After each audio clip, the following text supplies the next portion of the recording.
That's your camera. This is my camera. And that's the fail safe. So what's good, man? What's up with you? What's good, bro? You know what? Let me just clear something up. What's up? This is the first time you and I have actually met face to face. For sure, except for like 15 minutes ago. Well, shit, but still, I mean, come on. We've been talking for like months, and then we finally, we hit each other up like a couple weeks ago, and like now we finally meet. Hey, let's do this, man. Yo, I'm about to bring it in. This is Rebel Film Talk, episode 3. We're here with director Mr. Jon Vargas. Jon Vargas right here. Yes, sir. And I'm your host, Space Jones. You know what it is. So we're here. Last 2 episodes, Franzi, Mike, they were lit. Are you about to be lit? Yes, sir. I'm about to be lit and ready to explode, bro. All right, awesome, bro. Yeah, man. So, what's your favorite type of film? Gangster movies. All right, I already thought that was going to be the answer right there. So what I wanted to know was, can you remember what was the first film you saw, even if it wasn't a gangster movie? Like, what was the first film that you saw? The first film that I saw when I was like a kid growing up was Godzilla movies, right? And oh my God, you got the cutest dog in the world. Hey man, get out of here, bro. All up in the videos. Look at Oliver, man, trying to be all up in the videos. Is his name man. Oliver? All right, but man, the door was closed and he squeaked his way out here. Nah, it's whatever. All good. But anyway, back to what I was saying is, what happened was back in the day, like, when I was growing up, I was like watching Godzilla movies. That was like the first movie I ever saw. The old ones? No, the old ones from like back in the 60s and the 70s, where it used to be like a dude in a rubber suit. And it's obvious like the cities were like a bunch of toys and stuff. But the thing was, I started watching that like around 5. Yeah. And the thing was, I was so fascinated by that, cause real talk, like when I was a kid, cause when we're kids we don't know much. I thought that was real. You thought the suits were real? I thought the suits were real. I thought all that stuff was real. I actually thought that the fire that Godzilla was breathing was legit. I actually thought that there was a place called Monster Island. And then once you grow up and because of the internet, you realize, oh, it's fake. I feel you, though, because I feel like older people, like my dad's age, like back with the black and white with King Kong and all that, like they thought it was real, too. Like, they were scared, too, like about a giant tarantula. Like, my dad, he's scared of, like, birds, like, legitimately. The birds? Yeah, I think it's from the Alfred Hitchcock Birds, but... That's a good movie. I think that's where he got it from, but he's legit so scared of birds that I'll just come up on him and I'll be like... and he'll really get scared. I'm gonna have to, like, get him on camera because it's so funny. It's legit. He's got, like, a phobia of just birds? Yeah, bro. He's got a phobia of birds, man. I'm like, why you gonna be scared of birds? Like, but you know what's even worse is my grandma, she's scared of dinosaurs. I'm like, why you gonna be scared of dinosaurs? Like, they don't even exist in real life. So I assume that she never seen Jurassic Park. No, she's seen it. She's just scared. My grandma's weird, man. She likes stuff that, like, actually, like, she doesn't like. Right. Like, she's like, I don't like that. But then you'll see her watching it, and you're like, if you don't like it, why are you watching it? I don't know, man. Hey, man, so that's dope, man. So what I want to know is, what was the first gangster movie you saw? Goodfellas. And, I'll say it like this, and I might get attacked for it. I think Goodfellas is the greatest movie of all time.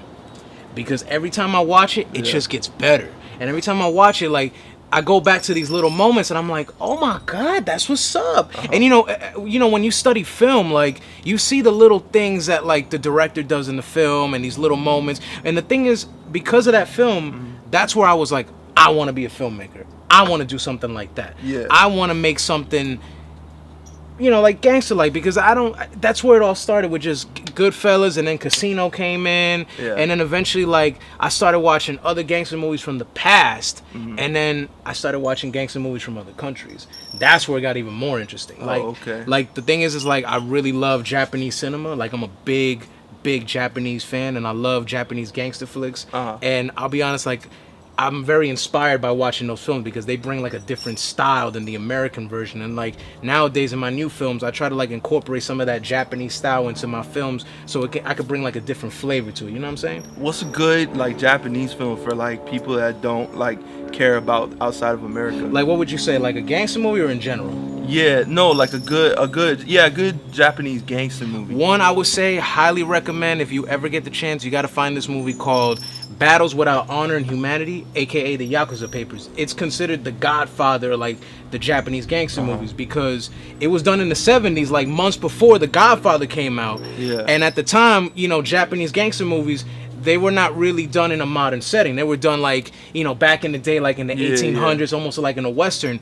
But these films were like done in a modern setting, and they were like really just groundbreaking for the time. Like they shot it in somewhat of a documentary style. Like there was narrations, freeze frames, hundreds of characters being introduced, and it's some of the most violent stuff I've ever seen. Like in the first 10 minutes, like it takes place right after World War II when Japan surrendered to America. Like the first 10 minutes, there's a guy getting his arm hacked off, there's a woman getting raped, and there's like a bunch of people just getting killed all in that span of 10 minutes, just to show how crazy it was in those times. Like it was a dog-eat-dog world. So I highly recommend people to go watch it. It's a 5-part series and it's worth your money. Yeah, I mean, none of that sounds new to me anymore. That's why you always gotta like advance it. Yeah, but what's that movie, the Japanese one where they're fighting? They have 2 parts out now. Which one? It's the one where they're like blah blah blah. It's not a gangster movie though, but it came out in the theater like a few years ago. The first part came out. What's it called where they're fighting? Where they're like blah blah blah. There's a bunch of them that's blah blah blah. I forgot what it's called, man. Where they're fighting, man. They're fighting. Man. Yeah, that's a lot of info right there. Yeah. Yeah, man. Let's just keep it moving, man. Yeah, man. So that's awesome. My friend's always telling me to watch Goodfellas. I've seen like parts of it. You haven't seen the full movie? I don't remember if I've seen it all. Bruh. I forget. I get them mixed up. Like, what's the one where they put the head inside the bed? Oh, that's Casino. That's Casino. Oh no, my bad. That's Godfather. No, I'm thinking of another. Goodfella? No, Godfather is the one where they put Godfather is the one where they put the horse in the bed. Yeah, it's like chopped off. That's in Godfather. Goodfellas is the one with the funny how. I mean, I know you've seen it on the internet where they're at like a bar and and it goes funny how, like, what's so funny? You know what's so funny is I didn't see that when I was a kid, but I saw Animaniacs and they used to have the good feathers. It was the birds that they go, "What, you think I'm funny? Like I'm some sort of clown?" So when I saw it, I was like, "Oh, that's where they got the good feathers." Yeah, that's where they got it from. Man, Animaniacs is really like they were on par, bro. Show. Like they would make fun of like legitimately like things that were in Hollywood at that time. Like a lot of pop culture references. They even made fun of Godzilla. They made fun of everything, man. Like that Animaniacs was hard. Even my dad liked Animaniacs. I was like, "Why you like this, man? It's a cartoon." But it was funny, man. And it was smart and intelligent. And to me personally, it was ahead of its time. Hey, that's a big stance right there. No, I felt like it was because no cartoon, especially in the 90s where, it wasn't Simpsons. No, but not like Animaniacs. Animaniacs, like, they made it more kid-friendly. Yeah. Where Simpsons, they had to, like, they kind of pushed the boundaries. But with Animaniacs, they threw a lot of pop culture references that the kids would understand. Yeah. You know what I'm saying? So I felt like it was ahead of its time because for once we had a cartoon show that was garnered for kids, but adults can watch it, and it didn't really, like, dumb down the audience's perception of that shit. So yeah, you can't do that, man. You always gotta you just gotta make something smart, bro, because you can't talk down to kids, man. Kids, like when we were kids, we like the hardest material. Like the hardest thing, that's what gets our attention. Exactly. The softest thing is like whatever. That's for the 3-year-olds. That's for babies. That's every time I talk to little kids, they go, "I don't want that. That's for babies." And they be like, "You're a baby." "I ain't no baby." Shout out to Sergio's, and my friend Sergio. Oh, yeah? That's his little nephew is like that for real. This kid, he sings like he's got a shirt off and he has no teeth and he's singing Thug Life. Oh, he about that life, huh? Yeah, and he just like, "I ain't no baby." This kid has an Instagram and he be writing like thought comments and so. Wait, he funny. don't make no Instagram videos like, "I ain't no baby, cuz." He should. That's what I told him. I'm like, "Hey man, like you're sleeping on like your nephew's like gangster lifestyle. Like he could really be out here like Lil Mouse or somebody." Bro, like, he could be the next D's Nuts. Like, "I ain't no baby." He could make that shit trend. "I ain't no baby." Exactly. You's a baby, stupid. It was so funny, man. That kid, you need to put him in a gangster movie, like smoking like 50 cigarettes or something. Oh my god, that'd be hard, right? Yo, you gotta let me know about him, man. I'd like to meet him. Hey man, little kids are like, they got so much talent, but like they're just little kids. They need to grow up and like start like monetizing their little kidness. Yo, I know a lot of little kids, the super talented, could be huge, man. Yeah, bro. All right, so what I want to know is like, yo, how did you get into making films? Well, how I really got into making films was, I'm about to get a little serious here. It's like, the thing is, it's like I gotta say it like this. It's the reason why, like, it saved my life. Okay. As in, like, back in the day, I was always in love with films, but like I never really took it seriously. It was like whatever, because like I got so caught up with like the people that I was hanging out with, because they were like such a bad influence to me and stuff. What were you doing? Like breaking mailboxes? Nah, worse than that. Worse than that. Like I was just basically just starting fights, calling people out. I did a couple of things that I'm not really gonna get into, but you get the idea. And like at that time, like eventually, I graduated high school, and I was like, man, I didn't want to go to college. I didn't want to do nothing. And then eventually, like, you know, I was convinced to go to like film school, so I went over there. But when I was at film school, I still didn't take it seriously. I didn't really take it seriously. I didn't really get to it at all. I was like, man, whatever. I was still in my high school mentality until like 2 years ago in 2012. I had like somewhat of a, I like to call reality check, where I realized, yo, bruh, you gotta stop what you're doing. Yeah. You gotta stop fucking around. Wait, I'm allowed to curse, right? No. You gotta stop messing around, and you just gotta be like, you gotta make this your main thing. So when 2013 started, it was like my last year in college. Yeah. All I did was film, write. I did whatever I could just to get as much as I can done, and from then on, it's been that. And the thing is too, is like, because of what I did, I don't smoke anymore. I barely drink, and I don't do any of the crazy stuff I did, because like, and I lost 50 pounds too. I was like mad heavy. I was like on some big punch shit, just heavy. And from then on, Big Pun was the greatest, bro. Hell yeah, but still, like, I needed to, like, you know, lose that weight, because it came to the point where I was in the bathroom and I couldn't even see my private part. Oh, That had to change. So from then on, I'm like, this has been my addiction. This has been my drug, and that's why, like, even after, you know, after I graduated, I'm like, no, I gotta keep doing this. Gotta keep doing this. Gotta keep doing this. And what was the thing what was the inciting incident, like, that created, like, that thought, like, I need to make this change right now? Because let's just say that, like, I disappointed my dad big time. Hey, you can't do that, bro. Yeah. That's like, you watch Japanese films, so you know you cannot disappoint your father. Yeah, so like it came to a point where you gotta commit suicide after that. I don't know about all that, but okay. Well, it's suicide to your old life, start a new life. No, I basically, like, you know, we had a discussion. He was like, yo, like, what's going on with you? Like, you know, you're so talented. Why can't you just get your stuff together and be who you really are? Like, you're messing around, just goofing off. Yeah. You're letting just life pass you by. Get on your ass and get out there and make that work. And because of that, from then on, and I gotta thank him, because he really woke me up. You know what I'm saying? He made me man up. From then on, it's like, I've been who I am now. Like, I'm like a completely changed person. Where, I'll be honest, if you would have met me 3 years ago, we wouldn't be talking. Yeah. You'd probably be like, man, get away from me.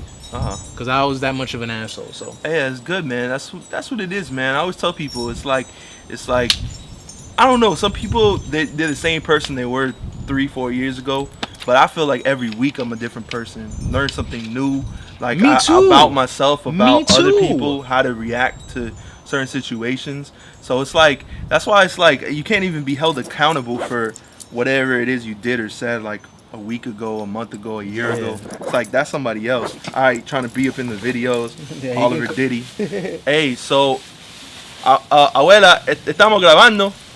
No está limpiando, estamos grabando ahora.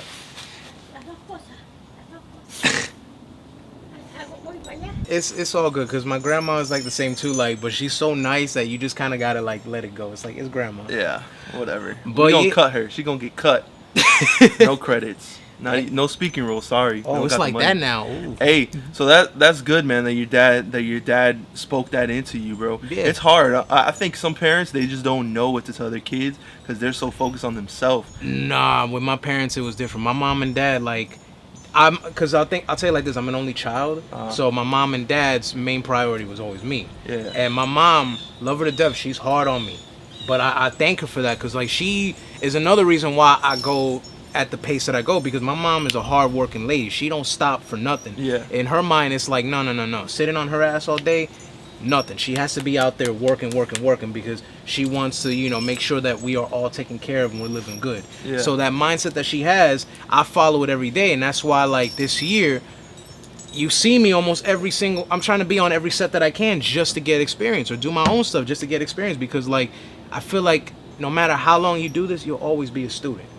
Because this game that we're in, it's always changing, it's always evolving. So you gotta adapt with, you know, what's going on right now. Because if you're stuck in the past, you gonna be stuck in the past. Yeah, there's only, I mean, everybody has a different way of going about it.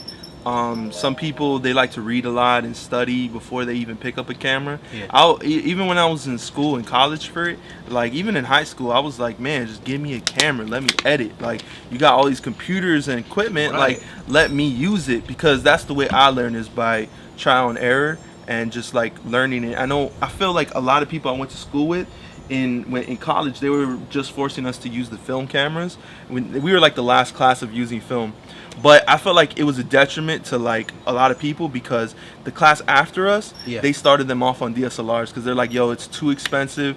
But I felt like my class, they got the short end, because what happened was they spent so much time learning film that they didn't really get the hands-on experience with the DSLRs. And you know what's funny too is because like film, it's expensive. No, I mean barely anybody, especially an indie filmmaker. I don't know any indie filmmaker right now that uses film. Everything is digital now. People are using DSLRs and Reds and stuff like that. And I gotta thank DSLRs because it's the only way I can get my projects done. Shout out to DSLRs. Yes, y'all making me money, believe it or not. Shout out to Kufre. Yeah, him too. I'm kidding. But other than that, that's crazy. Yeah, because that's the way I feel like you got to learn too, is through trial and error, because that's the way you learn the quickest. You know? And the thing is too is, like I tell everybody, take constructive criticism. Don't take it personal. Yeah. You know what I'm saying? You gotta like man up and just take it for what it is. Like, I'll be honest, like when I started making my movies, in my head I thought they were the greatest things ever. Yeah. Until, you get that one person that just goes like, bruh, what the hell is that? Yeah. What is that? And they kind of just humble you. And I always tell anyone, no matter what you do, don't assume that your first movie is the greatest thing ever. You gotta assume that no. It's a trial and error. I gotta keep learning. Don't just show your friends your movies. Show other people that you don't know your shit, so to see if they like it. Because if they don't like it and they tell you straight up what you need to fix, then you better listen to that person. If you're gonna be surrounded by a bunch of yes men, how are you gonna improve? And how's the reception to your movies like throughout? Has it been mostly positive or mostly like very constructive? Both.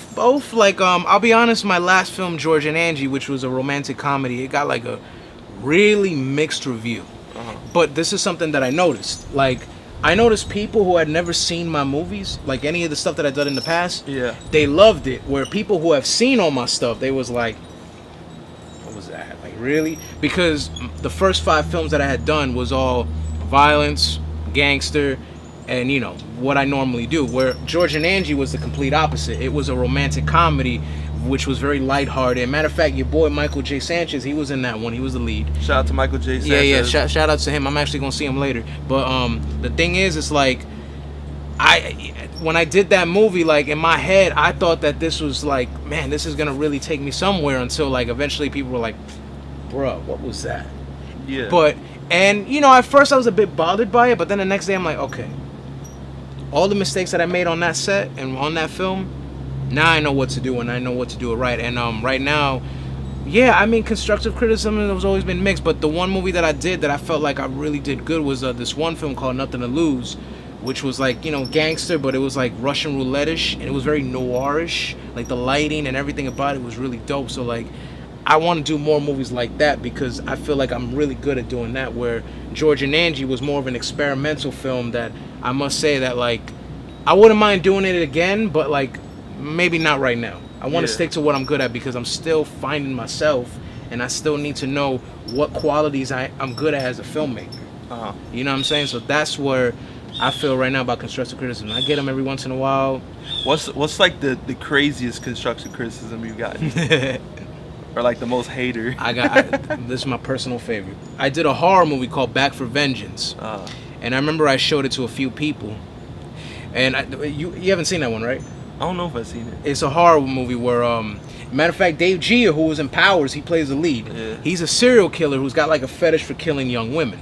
So he gets this one girl and kills her. But before she dies, she kind of like says a prayer, saying that she's gonna come back from the dead and grant me vengeance. And she comes back from the dead, like she's like all demon. She's like a demon. Yeah. And she comes back and she haunts and she messes with Dave.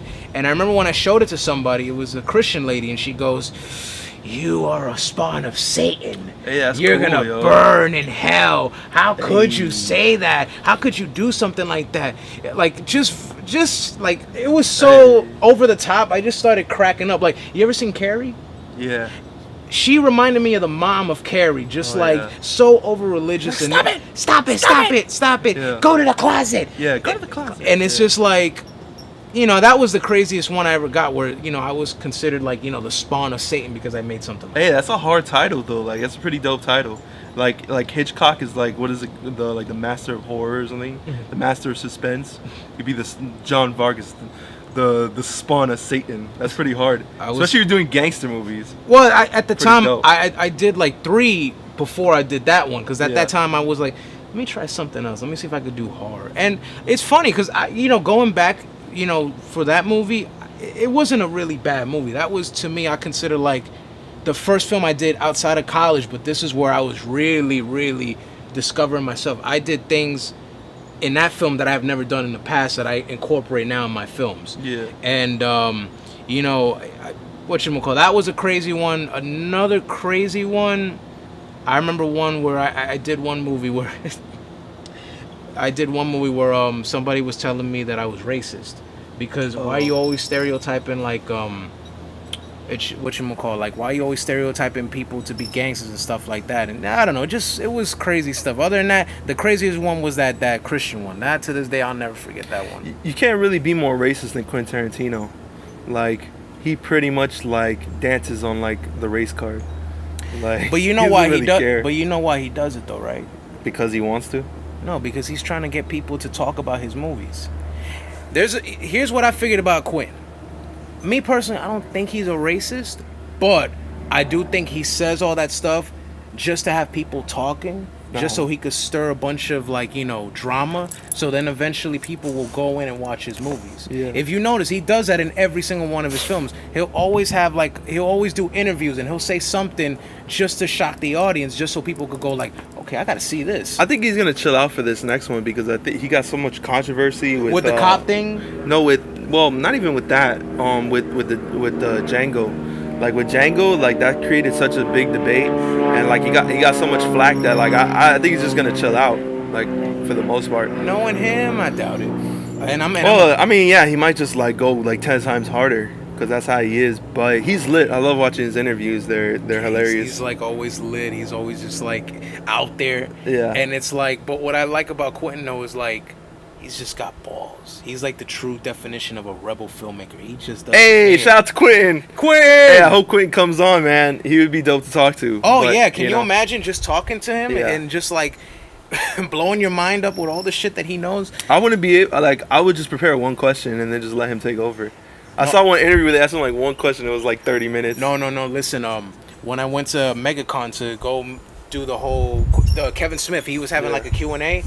One guy asked him one question, an hour later he was still on that fucking question. So it's like Kevin Smith's awesome, man, because he does his podcast and all that. So you listen to his podcast too? Nah, I don't, but I know he does it. I know he's got the Comic Book Man, which is basically like a visual like commercial for his podcast. But it's hilarious that yeah, man, he does a lot, man. But it's interesting because he was one of like the pioneers of like rebel filmmaking in a way, because he started the whole indie scene and everything, and that's cool, man. Like, which is why like sometimes the best filmmakers are not really the ones who learn it. It's just people who have real life experiences. Or you know what? That just put it in there. Or you know what? I feel like the best filmmakers are the ones that like either they never went to school, or they went to school, but they kind of learned a lot more outside of school. Like me, like I'll be honest, I've learned so much more about filmmaking outside of school than I did when I was in school. You got to, man. I when I was in school, I was telling them like because I had a lot of people that didn't really want to like make films outside of school. They're like, oh, like when they got a project, they're like, oh man, we got to get this done for the thing. I'm like, bro, you should be happy to have the opportunity to be able to shoot something. You know, they try to keep these cameras away from us. Exactly. But like, yeah, like you should be shooting outside of that. And I don't think anybody who wasn't shooting outside of school would like ended up prospering now. Like, it's still shooting anything. No. So it's like you have to have like that hustle and like just want to do it regardless. If you don't want to do it, then why are you doing it then? Yeah. And that's why at times, like at my school, it was like that. There was people in my school that would go there but they didn't care. And I'm like, yo, bro, y'all wasting money. Yeah. You know what I'm saying? Why you gonna waste money if you're doing something that you're not interested in? Do something that you're interested in. That's why I say, like, if you're the type of person that you research by yourself, like, I just need to know how to do this. Yeah. You don't really need school. But if you're the type of person that you're like, I need somebody to tell me to go in a corner and learn this or teach me, like, straight up, then, like, school helps, I guess. Yeah, but it's like with me, I'm very hands-on, which is something that I wish my school would have done. Yeah. Like, they didn't really, like, what's the best way to put it? It was mostly through lectures that we would learn. And lectures, it's hard for me to just stay focused. And what school did you went to? I went to the Art Institute of Fort Lauderdale. Okay. And the thing was, it was hard for me to just stay focused. I was like, yo, can you let me touch the camera so I could understand what y'all saying? Because we never had those moments. That's how I felt too. It's just like, bro, like, let us shoot already. It's like they don't let you do anything for like the first year. No, hell no, and I hate that. And then to be honest, I've done a lot more outside of school. The most important thing is a script. Not really. The most important thing is like the camera. Yeah. You're making a movie. Hey. That'll be awesome. That's actually the ideal. I was like, because I want to try to interview people in different locations every episode, right? Just because it's dope to switch it up. It brings like a different vibe. But I was like thinking, like, I know John likes gangster films. It would be dope to do it like in a restaurant or like in a bar. Yeah, like a picnic table restaurant. You know what I should have done? I was thinking about doing it, but I was so lazy. I was actually gonna come in a suit. Oh, yeah, I was gonna come in a suit and tie and just be look the role, but then I'm like the glasses and just like put your I was gonna do this and I was just gonna be like, but then I'm like pontification. But then I figured like, nah, let me just be myself because this is an interview and I think you really want the real out of me. You don't want the phony John. You want the real John. Yeah, I'm trying to figure out with this show. I feel like it's gonna create evolution and we're gonna find something really original because like. Okay, I know a lot of people wouldn't have done this way. They would want everything set and everything to be extreme quality, be very presentable, have backgrounds with like movie posters and a whole bunch of stuff. But my natural thing is just like, let's get these good convos in. Like I just want to have a real chill discussion about what I like and cut out all the mainstream like ness of everything else. Like it's just about what we're talking about and what we're gonna do. No, exactly. You know, it's not really so much about all the other things. Like all that other stuff is gonna evolve into it. Shout out to if you want to be a sponsor for Rebel Film Talk at Gmail. Oh yeah, hit me up because I want sponsors to come apart just so that they can also promote their films.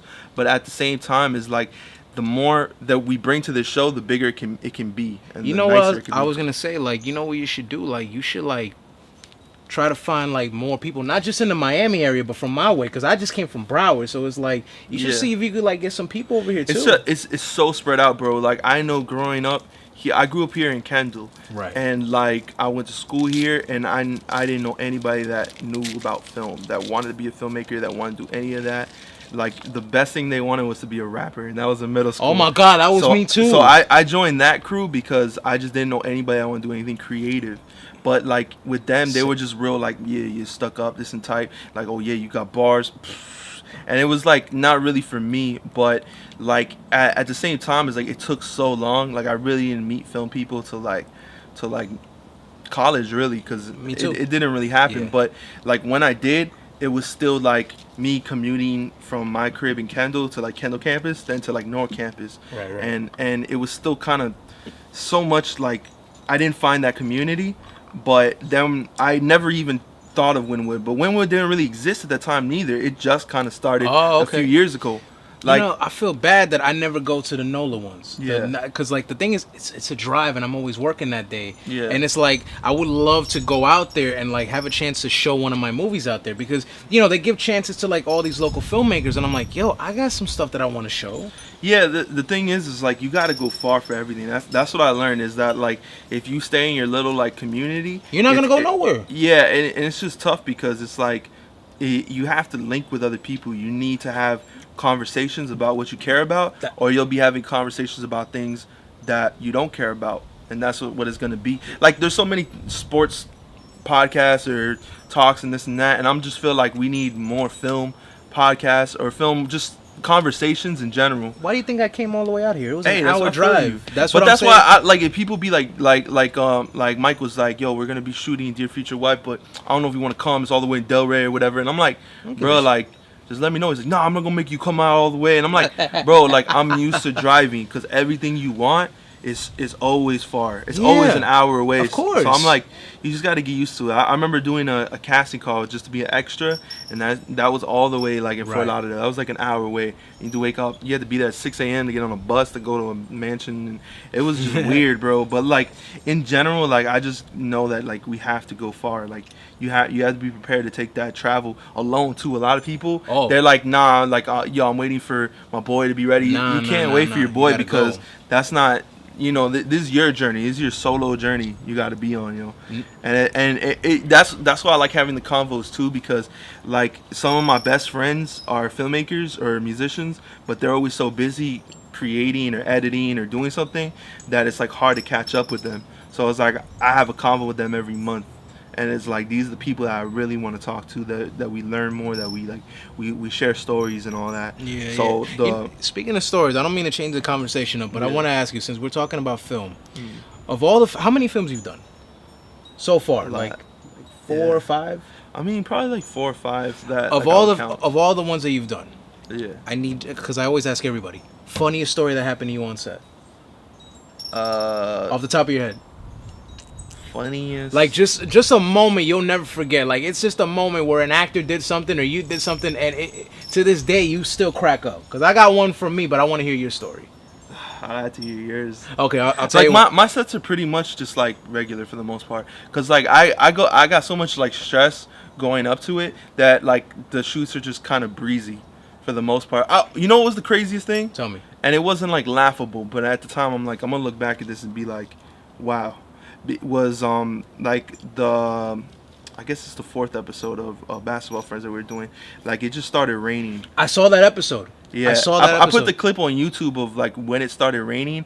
I was just like, bro, we're done here. Like because I had hit every single bump leading up to that. Like when we were doing the first one, then I lost my whole crew, and then like I ended up having to do it all myself. Then the second one, we were in the theater and I have no crew, we had no sound, we'd have nothing, and it's like I still had to get it done in a location that gave us such a brief amount of time. And then I was like, look, I'm gonna try to make it outdoors. We're gonna do it outdoors, right in there. Nobody's gonna give us any problems. We have the freedom to do as much as we want. Then it started raining, and it was raining every single day. And I was just like, you know what? Like, not to like curse out God or anything, but it's just like, it's like, why, like, it's like, you're not going to give me no easy way to do this. So I was just like, you know what? It's this hard, but I was like, if it's going to be this hard for me, then it's going to be this hard for everybody else too. So I'm like, that challenge is something that, like, if I make it through this, then, like, and I come off on the other side, then this is for me, you know?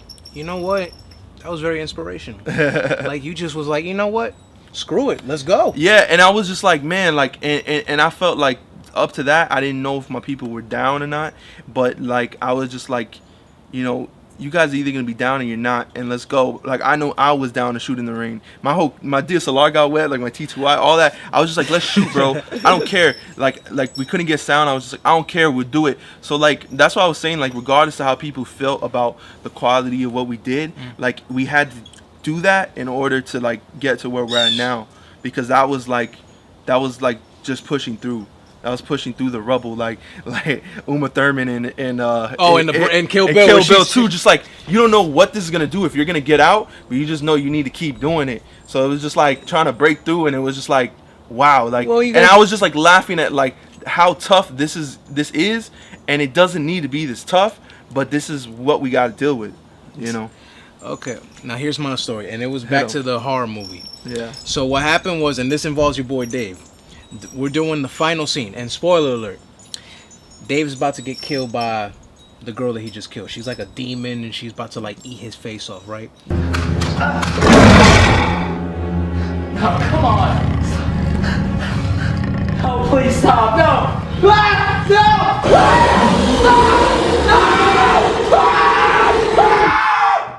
So Dave gets really into character, and I told him, you gotta scream. So he starts screaming,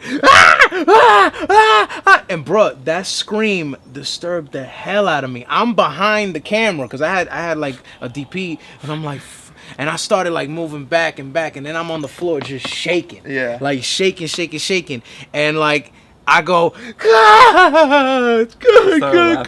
No, I was like, I was scared. Matter of fact, it's on my Facebook page. I'm gonna share it one of these days. And like, yo, my DP is on me. He's like, John, are you okay? Yeah. I'm like just shaking, like, go away. And then I see the girl. I'm like, oh my God, get away from me. My ears were like all red. I'm like scared, shaking, and it's just like everybody just started cracking up because they're like, bro, it wasn't that serious. I'm like, it was to me. Oh, well, that was good, man. You know what? Like, shout out to Dave Gia, man, because, like, when I worked with him on Powers, like, you already know, like, he lost it. Like, he got into, like, his crazy character and was like, come at me, bro. And he just, like, challenged a bunch of, like, a bunch of people on the court to, like, fight him just because he was just, like, out there. And, like, so I could see it. I think with Dave Gia, bro, he gets put in these roles that are just very, like, regular. So he's looking for opportunity to just, like, push through and like do something real crazy, which I think is awesome. I think with that mentality, eventually he's gonna do something incredible because of how far he's willing to go with it. It's funny. He was telling me that when we first met, he's like, like, I want to do something different. I'm always cast as the Asian guy, the smart nerd. And when he did my movie, he was telling me that was the first time I ever played like a villain. I'm like, okay, cool, that's what's up. That's the thing is a lot of people when they get sort of what do you call it, like typecasted, they rebel against it. They don't want it. Like people who are always clean shaven, they want a beard, like just in regular life. Right. And in a movie, like I'll do any movie as long as I can have a beard. Like that's just how it is. So I feel like that's how I felt. That was like he was rebelling against his typecasting, which is interesting. But I gotta say, like, when I saw Powers, because I've seen a lot of his old stuff, and I'm like, for once he's actually got a character. Yeah, and it was he did a good job on getting it. Like he built a really strong like back and forth with Franzi. Yeah, I noticed. And I was like, oh, that was good, But you have to be the type of person to want that because some people will just like say the lines. Like he took the time to do it, and I gave him a lot of freedom to just like improv and create whatever he wanted with that because I wanted him to have a good back and forth with him like they've been friends forever. And I thought it was good. I thought maybe it was one of the first ones where he didn't have to be Asian, where it was just him being a guy, just being one of the dudes. That's the thing too that I liked about what we did was that for once he wasn't the Asian guy. Yeah. You know what I'm saying? He was finally a villain. I felt like he did good in my movie too. So it's like, and that's what I want to do with Michael J. Sanchez. Like, matter of fact, shout outs to Francie and Jesse Lewis. Like, we're doing this little zombie movie called Side Effects. We got that coming out very soon. We want, I want to get Mike to play like the villain of the movie, but it's like, it's like you're trying to grab him, you're trying to get his attention. Because the thing is, I want people to see him in a different light. Because I feel like a lot of people see him as like the pretty boy, but I figured like I think he could play like a real villain, an evil person. I want people to see him not as like Carlos from Dear Future Wife. I want people to just watch and go like, oh, he can do that too, huh? Yeah. You know what I'm saying? So like, that's just me. I feel like that's the thing that I want to like do is like, when I work with actors, if I work with them again, I don't want them to play the same type of character they played before. Yeah. I would like for them to play something that they've never played before. Like, like if you got a guy that's always playing the bad guy, I would like for him to be the good guy in my movie. Show off that range and just give him a chance to really, do something different and have fun with it. Yeah. That's just me. But other than that, but like, I want to see if like, hopefully one of these days I can convince him to like, do that villain role. Yeah, I think he will, man. He likes doing all types of different things. Yeah, what I want to know is all the gangster movies and everything. Has any ideas you had ever been inspired by anything in real life? Not the ones that I've done, because I to be honest, I consider them to be just genre films. Yeah, they're not really real. But I have like a couple that I've written that are based off incidents and situations and stuff that I've been through in my life that I would like to do in the future. Like, because my main goal is like I want to do more gangster movies, but I want to do ones that are real. Yeah. I feel like the ones that I do are not real at all. They're kind of like they're just typical films. Yeah. I want to do something like that's very personal to me, and I want to try to do that for 2016, but right now I'm just working with what I got, trying to get as much experience as I can and just try to like, get a camera and just shoot. One of my teachers said that he went to NYU or something with Scorsese. Oh yeah. And back then, like, he was just always like hanging out in the hood. Like, he was always hanging out with shady people. That he was trying to like be a part of that crowd. He loved it, and like that's where he got it. And I remember Oliver Stone, he had, for the Scarface scene, he had like really gone to like Colombia or something to like see, and he saw like some to the fact that he saw like a guy like hanging from a helicopter or something. So it was interesting because I think you have to mix it. It's like with my movies, like all my life experience always ends up leaking into like a scene, even if it's like Powers or something. It's just the things always end up coming into it eventually. Like you just need to just pick a plot and then just make sure that the characters or the dialogue is something that happened to you in real life. Like if it's like a father and son and him pushing you to that next level, then you add that to sort of the element of your characters, right. And those things will shine through as real, because it has to come from somewhere real. It can't come from somewhere that you saw in another movie. It has to be somewhere where it's like, I've never seen this in a movie. And that's how I always go at it. Like, I want to do something that has never been seen in an actual film. Right. And it excites me. Like, even if it was like back in the day, like using a word like which word? In I Hate This Part, he said, "You cock block yourself," and like I was like, I don't know if like I've heard that before, but I've heard it. I don't know if I've heard it in the film, but I was just like, I like how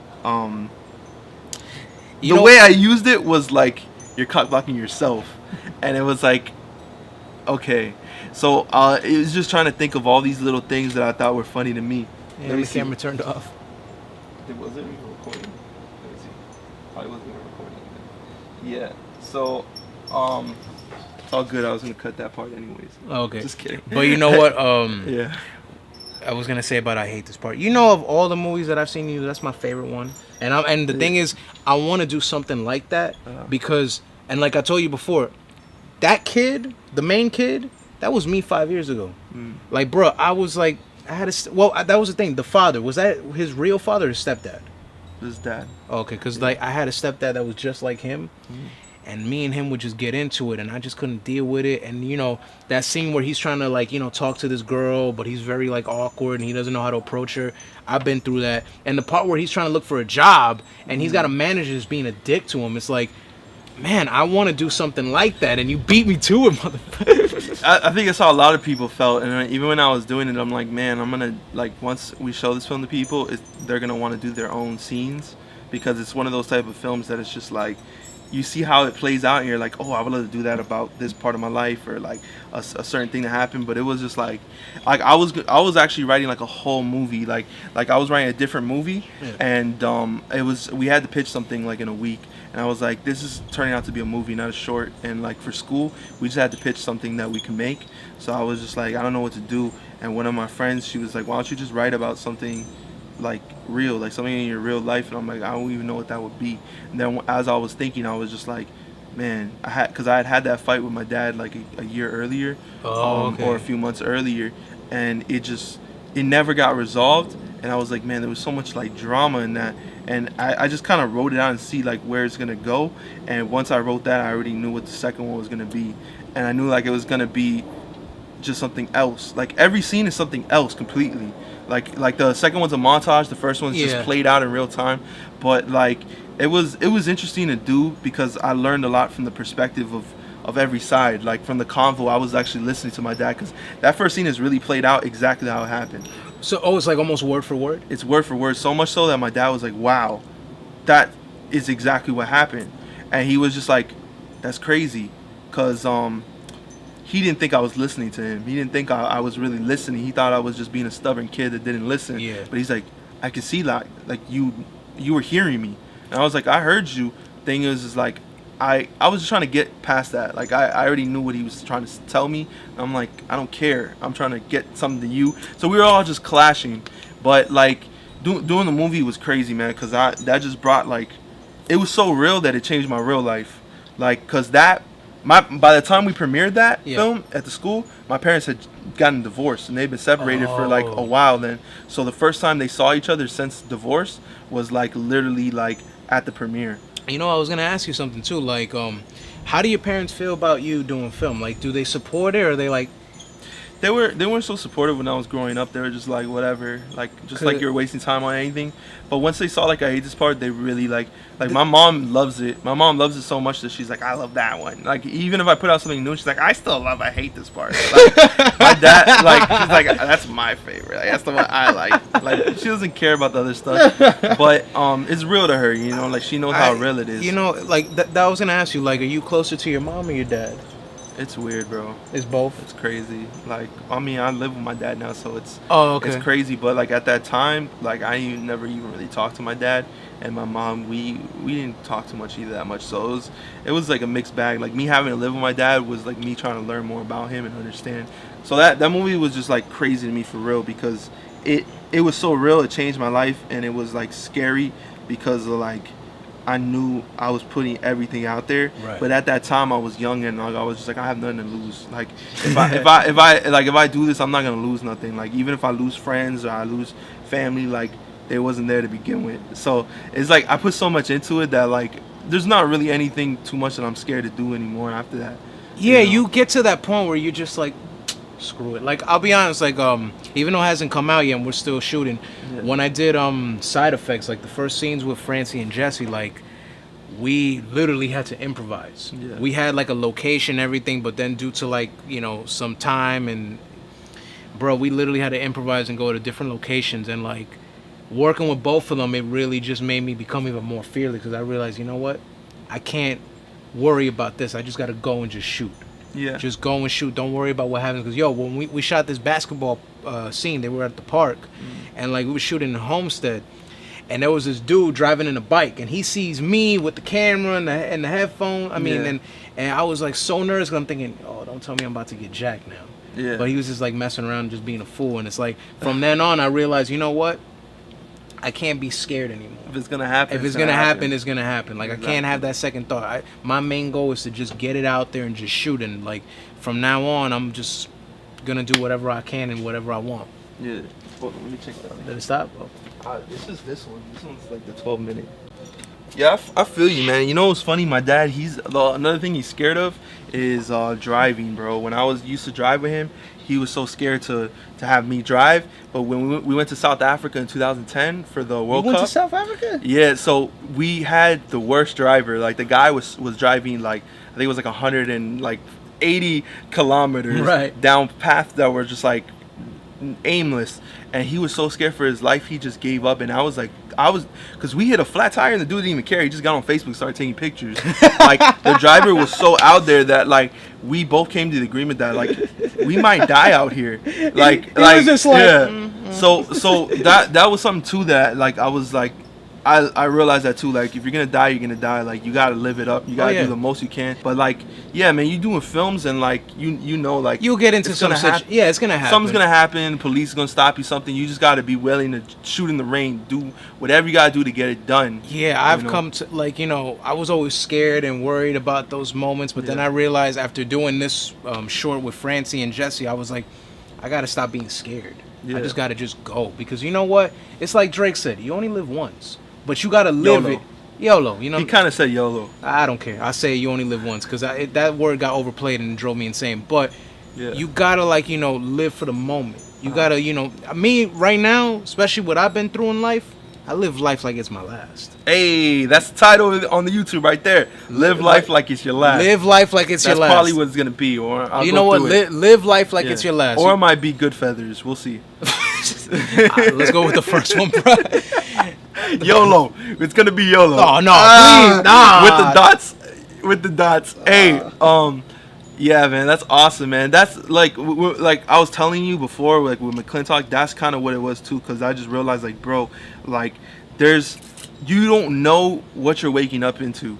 Like, so especially when you gotta shoot the next day, you don't know if your actor's gonna bail, what's gonna happen. Like, is it gonna rain that day? You're gonna get to the location and they're gonna just tell you like, hey, bro, like, you can't go we didn't there. agree on this. Oh, I thought you were talking about next week. Like, so many things you go through that you just have to like deal with the punches. You feel like that sense of anxiety. It is a lot of anxiety. Oh man, like I didn't even know till a year ago. Like I didn't know the word anxiety. Like I had heard it, but I didn't know what it really meant until you started doing this. I thought it was no. I didn't know I had it.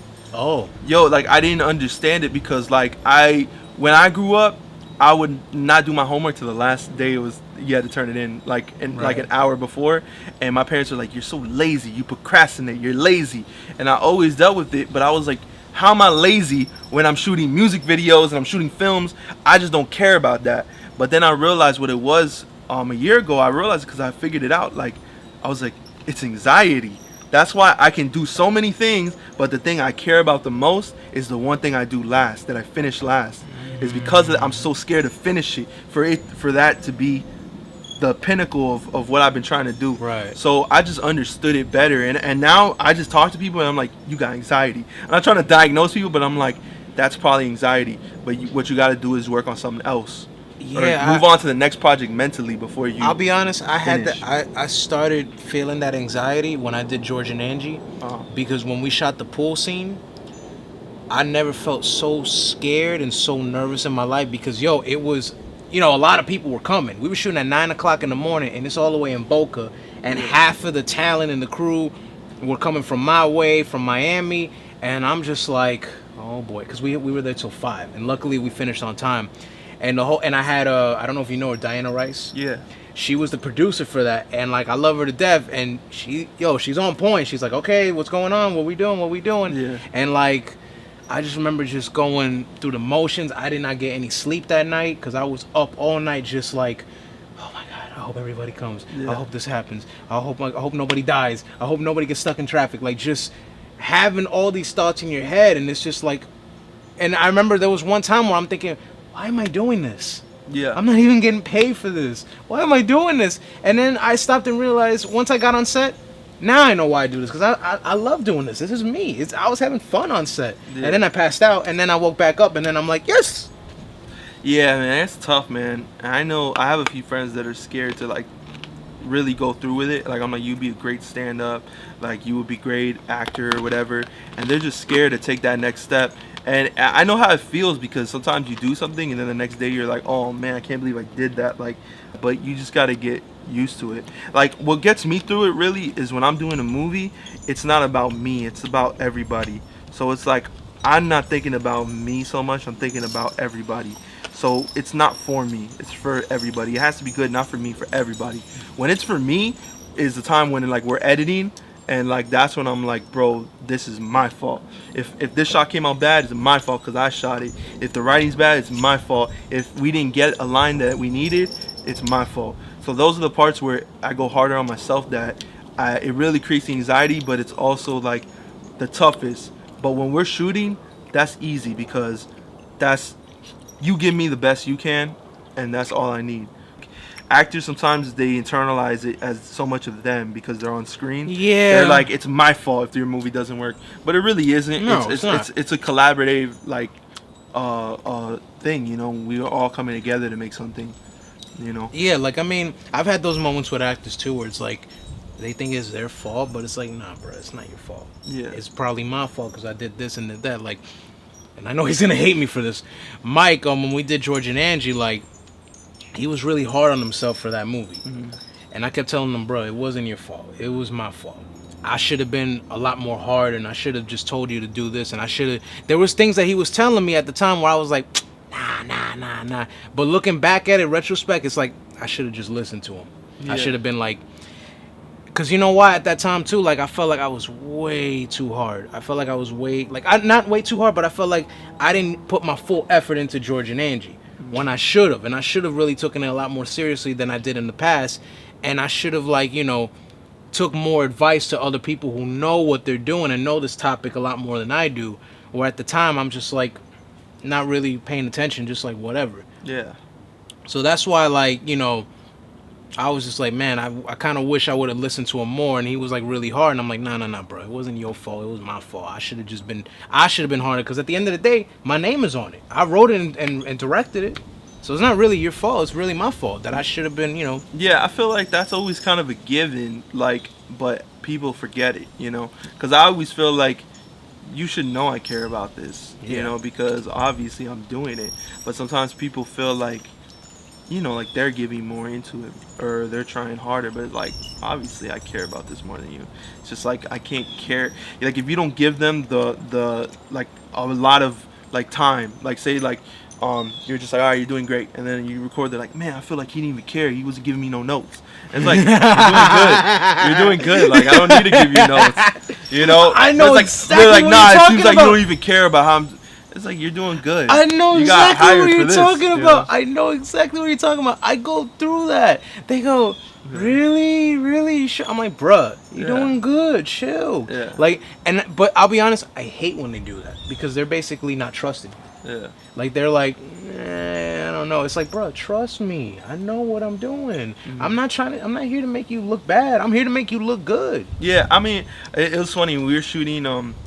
I did a scene for 5417 for Franzie's movie. Yeah. Where I play like a barber. Like, so basically, I had to do just like a line or whatever, and be like, "What's up, good man? You know, what's good with you?" And like, basically, like Franzie was like, you know, just be you. And I'm like, who am I? I don't know what you want from me. Like, and I was like, all right, I see what he wants me to do. But like, when he was getting the angles, I was like, you sure you got it? You want a different angles? It's all good, bro. And I'm just like, are you sure you don't want me to like, how about you get an angle from? And I started directing him, and I'm like, yeah, like I would have just been like, I would have been weird about that too, but I was just like, I wanted to show him that I was down to do as many takes to get it right. But I think some actors, they just like want to show you like, hey man, like I got more time. You know, like you don't have to move on. Like, that's something that right. That's something I want to ask you. Do you like doing a lot of takes, or you're just like 3 or 4 takes? Nah, man, we got it. I do an extra one just for like the sake of them, and sometimes that's the one that like I'm like, oh, good thing I did that because barely had enough. Yeah, for that. I've worked with some directors that they got to do like 15 to 20, and I'm like, why? And it's always the same angle. Yeah. They never change the angle. Like, what I've done, and I learned this too, is like every time I do a take, I try to change the angle. Yeah, that's the thing is I don't, and that's like sort of like old filmmaking lessons. Yeah. Because back in the days, like you took so long to set up the lighting and set up like the camera in the right shot that it's like you'll spend 2 hours. Like people spend 2 hours, so it's like they're gonna get a few takes on that angle. But I'm like, you got it, move on. Like you don't need 50 takes of the same angle unless it's like a dialogue or something. But like, just like you don't need that. And plus, it's a nightmare for the editor going through all that footage just to find that right take. And I don't do it no more. All I do is like, especially if I filmed it, I already go, the last take was the best, and then I'll just go and just like on set right, you already know. Me like, too. On set you already know what take you want to use. There's 3 takes. The last one's the best. I was gonna ask you, do you like storyboard a shot list, or it's all in your head? I started doing it more. When we did I Hate This Part, like I had a cinematographer, so it was part of his like grading class to storyboard it. So he did it, and I was like, damn, he actually got it like pretty accurate for like what was in my head. He even knew the guy had a beard and everything. I was like, how do you know that? like he even know the actor. But it was funny. But then going from that, I was like, I don't get storyboard. I'm gonna be shooting it. But now in the time leading up to shooting, I draw scenes that are very dominant in my head. Like I have drawings from McClintock that are like exactly what was there with powers. I had like frames that I was like, it was just in my head, and I go, this is what I need, and it's just dope to look back at it and go, wow, this is exactly what I pictured in my head. You know what I do, and I know you're gonna laugh because what I do is just to save time, I'll pull out my phone and I'll use teddy bears as my target, like my subjects, and I'll just get the angles that I want, and then I'll print them out, and then I'll have like a little shot list. But every time when I'm on set, I never go back and use it. Yeah, you don't need to. That's the thing I learned too, is that if I write something down, then I remember it, but I don't have to look back at it. Me too. So I just write things on my phone, and I just be like, all right, like, but I just need to write it down to remember it. But I never use it. That's why I sketch those things, and it's just like if I need it, I go back. If it's a stressful day, but you come with a clear head to shoot, like you're ready. Yeah, you're ready to go. You pretty much got it, you know. Yeah. I just use the script as a reference.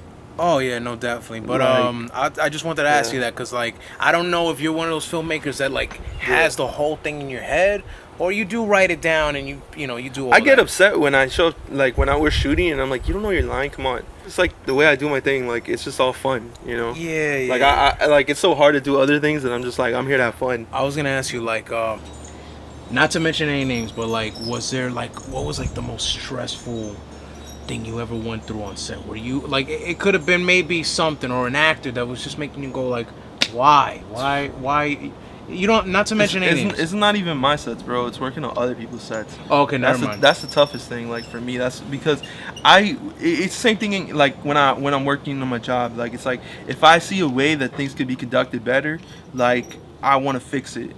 So it's like it's hard for me to be on other people's sets unless they give me permission to help, like to do it better.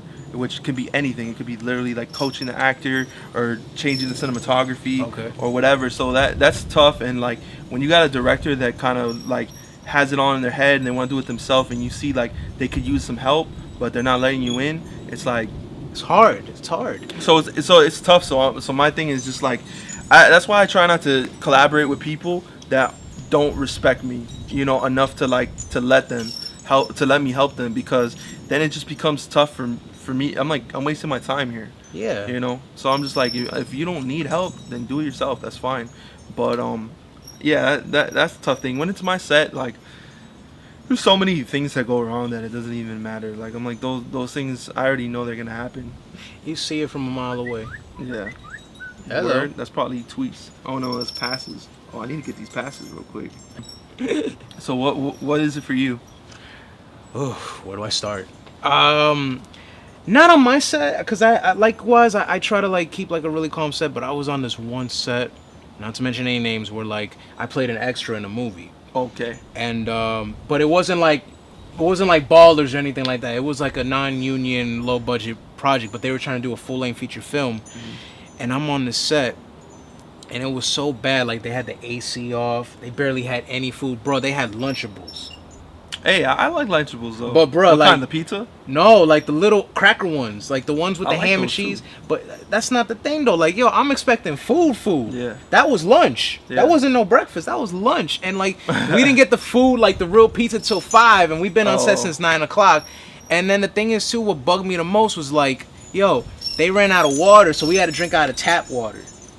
And like, yo, everybody's just like, you know, the director was just being a pain, and he didn't know what he wanted. Yeah. I was just like, yo, can I just go home? Because I'm not even getting paid. Like, I don't, it's just like, I want to be on a set where it's like, can we all just work like a team instead of just like, you know, pushing all of us to the side and treating us like a bunch of peasants? Yeah, I mean, that's why, like, I'm kind of not rushing to do anything huge, because I'm trying to get the right type of people involved, because I seen that a lot on bigger things, even on small things. Like, directors just don't know how to involve everybody the right way, or cater to everybody on a huge set. Or you know what? It's just they're so selfish. Yeah. They don't think about anybody but themselves. Yeah. And I hate that. It's like, yo, hello, listen, all these people here are here to help you out, and they're like, you know, invest in their time.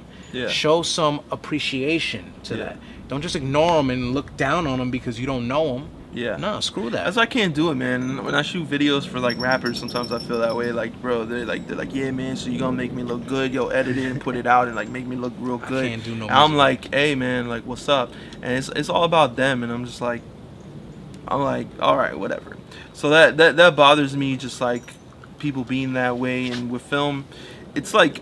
I understand a little bit more. Like if a director loses their mind, I'd be like, I know how tough it is. Yeah. But I always be the type of person to like try to tell them like, hey man, you gotta chill. Like, you need to chill out, because the way you disrespect your people, they might finish the movie and everything, but they're not gonna want to work with you after that. And not just that too. It's like, you know, when you're a director, you're basically the captain of the ship. Yeah. You got to make sure the boat keeps floating. You know what I'm saying? Because if the crew starts panicking, and they have to go to you and you're panicking, and that's it. It's over. You got to always keep like a level head. This is something that I always do on my sets. Yeah. I make sure I'm the only guy that's stressed out. Everybody else is having a great time, but I don't show the stress that I'm going through. Because then if you show it, then people are going to be like, uh-oh, he don't know what he's doing. You always got to like, you know, make sure that everybody's happy and shit. That's why like on my sets, I'm not afraid to make a fool out of myself just to get that laugh out of someone so they can feel comfortable around me. Because that's what you want to do. You know, you want to make your people feel comfortable around you. Because, you know, when you work with new actors who don't know you that well, they're always going to be reserved. They're always going to be like, But once you, like, show your true self and you're like, what's up? We're going to party. We're going to have some fun. That's when they start loosening up. Yeah. It just is how it is, man. You got to learn people. It's a psychology test every time you work with new people. Even when you work with old people, it's like, wow, you're giving me issues? Like you're my ace in the hole.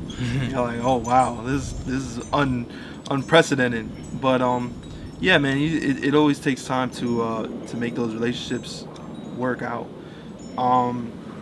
Yeah, man. So I mean, that's pretty much it, man. I'm gonna cut the cameras off so that. Well, can I ask you one question before we cut up? And I ask you this question a lot, but I want to ask it. With all the movies that you're doing, are you ever gonna do a gangster movie? No. Not really. You can't cast me as the lead. No. You know what I'm saying? I could play a good one. You know. Nah.